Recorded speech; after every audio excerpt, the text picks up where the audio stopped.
Ауылды жерде жаңалық жата ма? Ертеңіне ақ мұңлықтың келіншек әкелгені ынта ауылына тегіс тарады.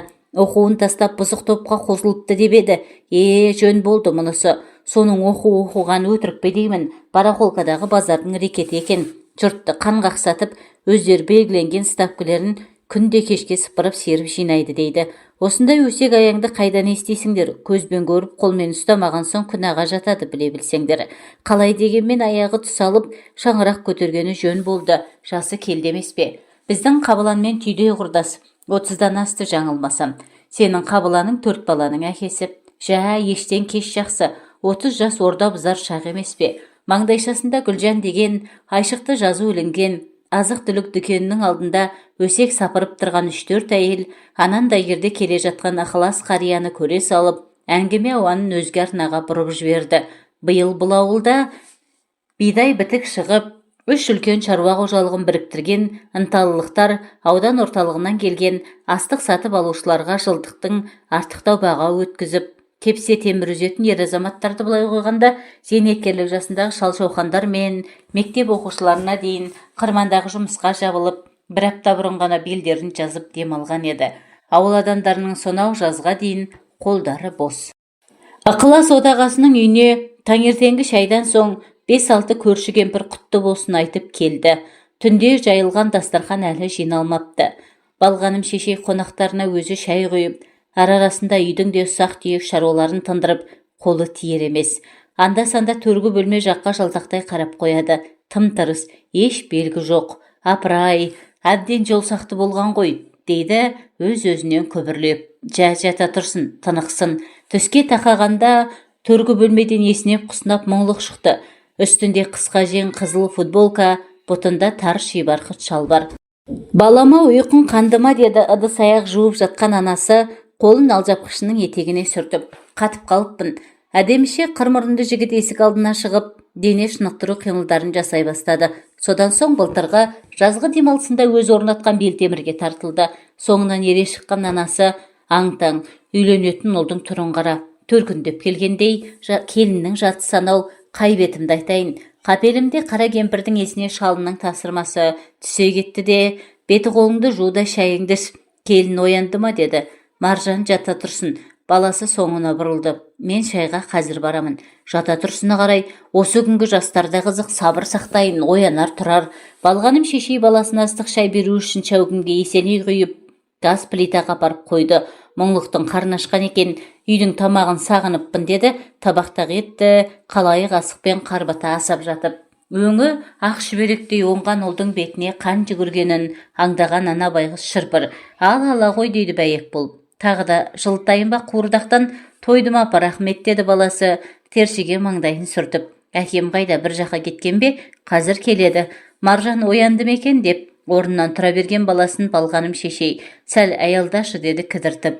Отыр кеңесейік. Ал отырдым деді баласы қайыра құйрық басып. Балам-ау, аяқ астынан хабар ошарсыз келуіңе жол болсын. Өткенде келгеніңде үйленем деп айтпап едің, қалай бол? Реті солай болды апа деді мұңлық ойланыңқырап. Отпуск алдың ба? Жұмыстан шықтым. Елде қалуды ұйғардым. Асқаттың 3 баласы мен өздерін және сіздерді қосқанда 7 жан екенсіздер. Үйдің кенжесі болған соң, олардың қара шаңырақта тұрғаны жөн. Ал біз ауылда бос үй табылса, сатып алармыз. Аудан орталығына көшетін 2-3 отбасы бар сияқты. Ақша болса үй табылар. Қаражаттан қысылмаймыз деді мұңлық. Ақша бар. Өзің көріп отырсың, үйіміз тарлау. 2 келінімді жұмсап, немерелеріме қарап отыруға мен де қарсы емеспін. Апау, сіздің көңіліңізді білемін ғой. Ағайын тату болған мен абысындардың алыстан сыйласқаны жөн шығар. Елді де сағындым. 1-2 жыл тұрсақ деймін. Бір есептен бұл шешімің маған ұнап отыр. Сонымен тойды қашан жасаймыз? Құдаларға қашан барамыз? Маржан екеуміз ақылдастық деді баласы. Тойға асықпайық. Құдалардың алдынан өтуді содан соң шешерміз. Бұларың қызық екен, ел жұртқа не айтамыз? Жұрттың не шаруасы бар, ел не демейді, есек не жемейді демейтін беді. Қой балам, ұят болады, ойланыңдар. Ойланатын түгі жоқ апа. Той қайда қашар дейсіз? Жасаймыз кейін. Мұңлықтың аяқ астынан үйленуіне не себеп болды? Маржан қандай қыз? Енді сол оқиғаны баяндайық. 4 баланың ортасындағы жалғыз қыз болғандықтан Маржан ерке болып бой жетті. Ұлдар бір төбе, бұл бір төбе. қаршадайынан киімді де таңдап талғап киді. Өзіне не кисе де жараса кететін. Бастауыш сыныптан бастап зерек пысықтығының арқасында екпінділер қатарына қосылып, мақтауға ертелікті. Ешкім бетінен қақпайтын. Үйдегі еркелік, мектеп қабырғасындағы атына айтылған асыра марапат жас қызға бақ емес, болашақ өміріне сор боларын қайдан білсін байғұс ата-ана. Жоғарғы оқу орнына түсемін деп Алматыға келген жылақ ойнақтап жүріп от басты. Көрсе қызарлығы мен жеңілтектігінің кесірінен университеттің 3-ші курсынан шығып қалды. Тәкаппар қыз оны аса уайымдаған жоқ. Адамдармен тез тіл тапқыш мінезінің, ширақтығының, ажарлы өңінің арқасында тіршілігі қайнаған үлкен мегаполистегі айтулы мейрамханаға даяшы болып жұмысқа тұрды. Сұлу бойжеткенге кімнің сұғуға далмас. Көп ұзамай мейрамхана қожайынның көзіне түсіп, соңында ашынасына айналды. Содан бастап Маржанның тасы өрге домалады. Өзінен 17 жас үлкен Мәкең жас қызға әсем шаһардың дәл ортасынан ойып тұрып, 2 бөлмелі пәтер алып берді. Жоғарғы оқу орнына қайра қабылданып, 1 жылдан соң қалтасына табақтай дипломын салды. Қызық пен ырду-дырдуға толы күндер мезі қылатын қызды. Мәкеңмен танысқаны 4-ші жылға аяқ басқанда есін жиғандай болды. Бастапқыда әсем шаһардың қақ ортасындағы пәтеріне әйелімді тастап саған үйленем деп Мәкеңнің уәдесіне сеніп, уақыт өткізіп алғанда өкінгендей. Бір жаққа шығуы керек. Беттің қызылы да оңар, тәннің қызуы да қайтар. Сол Мәкең жеткен шпағы болмас бұлай жүргені. Не нәрсенің шегі бар. Ата-анасында бәрі жақсы деп алдауын қояр емес. Мәке, деді қыз бір күні. Отбасымен ажырас деп айтпаймын. Ана 2 балаңның көз жасына қалмайын. Неге олай дейсің, Мара? Себебі бар, айт жасырмай. Мен саған бала туып бере алмаймын. Әлгінде ғана көздері жайнап көңілді отырған Маржанның кемсеңдеп жылағанын көрген Мәкең ашынасын аяды. Құшақтап бауырына тартты. Аяғың ауыреді ғой, қалайша? 5 рет аборт жасаттым. Соның нәтижесі құрсақ көтермеймін.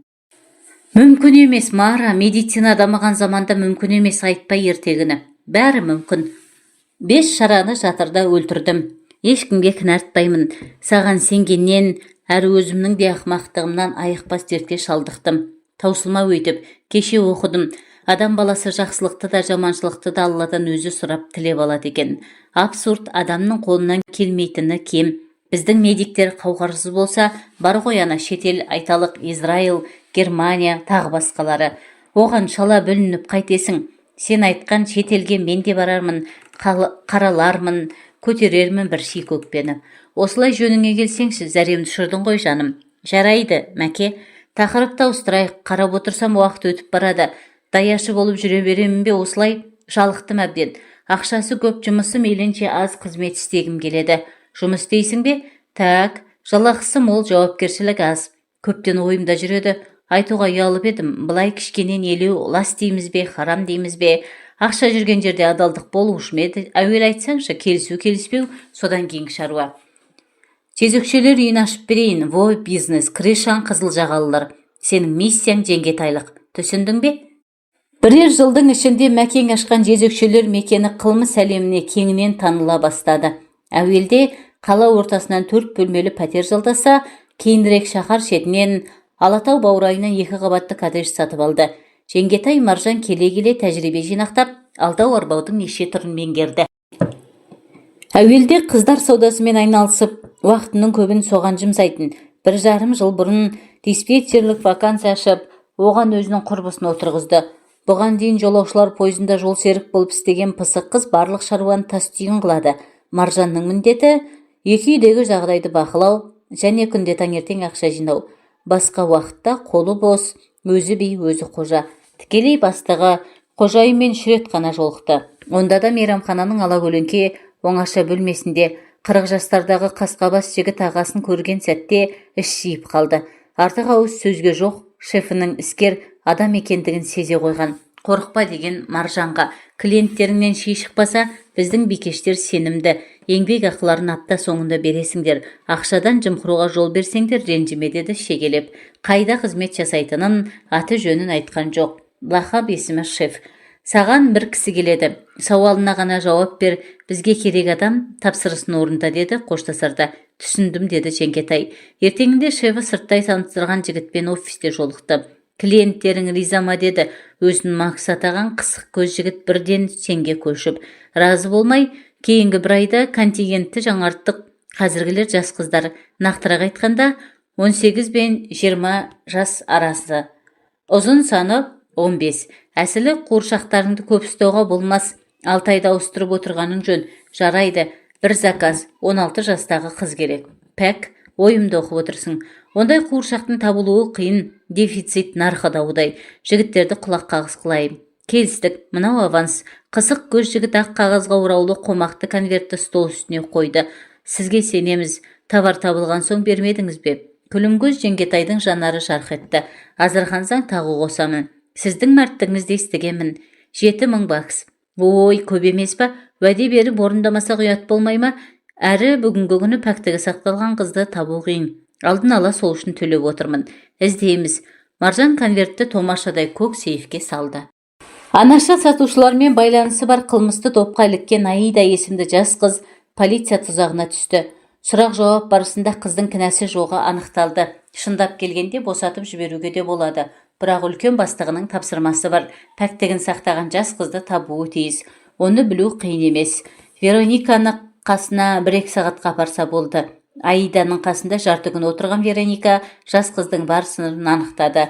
5 жылдан 7 жылға дейін бас бостандығынан айырыласың деген қоқан-лоққыдан қорыққан аңғал бойжеткен тергеушінің талабын орындауға ақыры келісті. Өзге амалы қалмады. Қысық көз жігіт ағасы нәпсі қалауын іске асырды. Жас қыздың көз жасына қараған жоқ. Өткен ақшасын төледі, сатып алды. Еркек орнынан тұрып дәлізге сигарет шегуге шыққанда Аида халатын киіп балконға келді. Сүйген жігітіне қай бетімен қарайды. Өмір неге соншама күрделі? Тағдырыңның табанасында тасталған болуы өзіңе байланысты емес-ау. Өксіп-өксіп жылағысы келген. Көзінен жас шығар емес. Кеуде түкпірінен ар ұят, жігер, намыс атты сезім бас көтерді. Аялап әлпештеп өсірген ата-анасы алдында жер болды-ау. Ана кісінің өліп өшкен тұрпайы қимылы, үздіге айтқан жалған сөздері ойына оралып, жанары жасаурап, көздері қарауытты. Қорлық, өлім, қорлық. Жер басып жүрудің керегі барма енді. Аида деген дауыс естілді жатын бөлмеден. Қыз балконнан бірақ секірді. Одан кейінгісі бұлдыр. Есін ауруханада жейді. Не болған маған? Ап-ауыр не бұл? Гипске салып тастаған ба? Ауыр төтенше жағдай аудандық ішкі істер бөліміне дабыл қақтырды. Жезөкшелер үйіне тықыр таяды. Жеңгетай Маржанға қауіп төнді. Шефі бұның 2 тәулік ішінде Алматыдан көзін жоғалтуын кесіп айтты. Автобус аялдамасынан түскен Маржан бас ауған жаққа кете барды. Бақыты беймәлім, санасы емес, аяқ алып келеді. Құдай-ау, мынау қай көше, қоғамдық көлікке отырмағалы қашан. Алматыға келген сонау жылдары ғана мінген. Кейін ғой бәрін ұмытты. Астында аппақ Мерседес, қысы жазы қара көзілдіргін шешпейтін, оққағары, әрі машина жүргізушісі. Вадимнің арқасында Алматының қай бұрышына, қай даңғылына бармады. Вадим сенімді серігі еді. Қойған сұраққа ғана жауап қайтаратын. Ол мұның қазіргі жағдайын біле ме екен? Шеф ешкімге жария етпес. Вадимге телефон шалса қазір-ақ жетіп келер. Оның қажеті қанша? Жасынан еркек шора, намысқой, бір бетке өскен қыз ондай жастыққа бара қоймас. Әсте, одан да өліп кеткен оңай. 2 тәулік ішінде Алматыдан қараңды батыр. Түсі суық, ызбарлы, қасқа бас осылай деді. Оған да тықыр таяды. Ана қызды айтам, бейшара, ар ұят не теңі екен. Пәктігімнен айырылдым деп, өзін-өзі балконнан тастағаны ақымақтық. Нойшты әзірше тірі, жамбас сүйегі бытшыт дейді. Көрген жігіттер айтып келді. Жә, қайдағы бір шөп жерге қызды уайымдап, ол өлмей тұрғанда табанымды тайдырайын. Миға жоқтан өзгенің келетіні қалай? Ойына жерлесі мұңлықтың түсе кеткені. Екеуі бір мектепте оқиды. Оның 3-4 жас үлкендігі бар. Басы істейтін жігіт. Институтта сырттай оқып, осында жұмыс жасайтын естіген. Сонау мектеп қабырғасындағы шақтан Маржанға өлердей ғашық. Өзі де көркем, қыр мұрын, қара торы. Бұл артынан жүгірген ұлдардың біріне де қараған жоқ кезінде. Сұлулығымен жігіт атаулының мысын басып, ынтықтырып тұратынын жақсы білген қыз өз бағасын жақсы білетін. Қайдағы жайдағы иір-ғиыр оймен келе жатқан қызды көзі тас төбесіне шықты. Әлгінде ғана есіне алған мұңлық алдында тұрып, қуанған қыз жерлесін құшақтай алды. Мұңын жағып көз жасын көлдеткен Маржанды аяған мұңлық оны бірінші Алматыдағы жатақханасына алып барды. Сол түні екеуі шаңырақ көтеруге шешім қабылдады. Сөйтіп ертеңінде пойызға отырып, жігіттің ауылына жүріп кетті. Басы бос, сыбай салтаң қыз, көңілі құлаған өзіне ұнаған жігіттермен әсем шаһардың небір мейрамханаларында саурық сайран салып, ойнап күліп түн ортасына дейін болатын да, оның аяғы өз еркімен, өз қалауымен құмарын басуға жалғасатын. Жын ойнақ пен ырду-дырдуға үйренген күлімкөз келіншектің жалғыз күйеуге басыбайлы таңылуы, бір еркекпен ғана шектелуі мүлдем жалықтырды. Жүз түтінге де жетіңкіремейтін ауылда кіммен сөйлескенің, кіммен жүріп тұрғаның алақандағы әжімдей ап-айқын. Келін болып түскеніне небәрі 7 ай болса да, сол аз ғана уақыт сауық құмар жанға сұмдық ұзақ көрінді. Құдай-ау, барса келмес арал сияқты ғой бұл ауылда елегізіп, үйге сыймайтын болды кейінгі кезде. Бұлан кездеспегенде қайтер едім. Күйеуінің досы Бұлан күндіз ойынан, түнде түсінен шығар емес. Көздері өткір көркем жігітті әдегеннен ұнатып қалды. Ерте үйленіп, ата-анасына қарайлап ауылда қалыпты. Қатардағы шофер болғанымен көзі ашық, тарих, әдебиет, саяхат, жаһандану деймісіз, білмейтіні жоқ, интеллект, деді Маржан таңғалып. Мынандай талантпен жоғарғы білім алмай елде қалғаны обалақ. Күйеуім мынау деп көрсетуден ұялмайтын жігіттің сұлтаны. Еркек атаулының мысын басып, сиқырсынып, жанармен арбап өзінен тықтыратын әккай ел екенін бірден сезді. Жігіт те кетірі емес. Ол дағы күлімкөз келіншекті көрген сәттен көзсіз көбелекше қалбалақтап, жүрегі дүрсілдеп қайта-қайта қарақштайды. Қармаққа түстің бе? Сезім алдамапты. Міне соның нәтижесі. Екеуден екеу өзен жағасында жатыр. Сен жақсы жігітсің, деді. Ақшағал құмға бауырын төсеп, қыздырынып жатқан жалаңаш тәнінің екі жері ғана қымтаулы сұлу мүсінді ақсазадай келіншек. Кәмпит келіншектің мысы бастыма, Бұланның басы айналып көзі қарауытты. Өн бойы бір ісіп бір суынды. Жүрегі құрғыр дүрстір. Шынында кәмпит, мұңлықтың қызғанатындай жөні бар. Иә, сәт. Шын айтам, сен жақсы жігітсің, деді кәмпит келіншек аударылып түсіп. Қарақат көздері ойнақшып кетті. Тұңғиығына тартып барады. Жігіт арбап жатыр қаншық. Әттең, менің мұңлығым сен сияқты болса ғой. Жал, оның адамгершілігін қайтейін, төсекте осал болған соң. Жал. Жігіт бәсе, қалай дұрыс топшылағанмын. Темірді қызған кезде соғуым керек. Кешір жаным. Жігіттің жүрегі қатты соғып, кәмпитке төне түсті. Иә, сәт, сен былай бөтен ойлама. Келіншек, малғын бұл қайсасқаны. Мұңлық менің ескі досым. Аяймын оны, деді жігіт. Иә, аяймын. Әрі шынын айтсам, сен одан қызғанам. Келіншек, тфу, деревня. Мұңлықты айтқанша құшақтап сүймей ме? Жігіт, не істесем екен, бас салсам үркітіп аламын ба? Келіншек, болсаң сен дөрт емесші, не болды маған? Жігіт, иә, сәт. Еркектің емешесі үзіліп еңкейе бергені сол еді. Мойылдай жанары жалт еткен кәмпит келіншек аунап кетті. Жоқ, бірден берілмеуім керек. Оны әлсіздігім ынтыға түссін әлде. Мұның не Бұлан-ау, сен адал жігіт бе десем, жігіт сайқал ұтып кетті. Абдырағанымды сезіп қалды. Батылдық қажет, батылдық. Мұндай сәт енді оралмас. Келіншек, біраз бұлдана түсейін. Жігіт, дәнеңе шығара алмаймын ба? Жоқ. Маржан, бері қарашы 1 минутқа. Келіншек шалқасынан жатты. Көздерін шоқтай жайнай түсті. Еркек аңдамай қалды. Еңкейе беріп кәмпиттің ерні тиіп, еріп жүре берді. Жүк машинасының роліндегі қара торы көркем жігіт ауыл көшелерінің біріне бұрылып, қызыл қақпалы үйдің алдына кеп тоқтаған соң, кабинадан шықпай, мең-зең қалыпта ұзақ отырды. Әлгінде ішкен арақ уыты миына шауып, аңқы-тыңқысын шығарғанмен, мұң торлаған ойы сетінеп көңілі көтерілді. Әшейінде сөзге шорқақ, жігіттің ыңылдап ән салғысы келді-мәу. Қасың қандай, қарақат көзің қандай, күлкің қандай, шарапат сезім қандай, қуанатын балаша кезің қандай, өзің қандай, жаныма жағатын сөзің балдай. Маржан үйінде ме? Мұңлық ше? Әй, мұңлық, ескі дос, бағы жанбаған сорлы обалыңа қалдым ба? Кейінгі кезде қатты ішіп жүр дейді. Қазірде мас болып жатуы.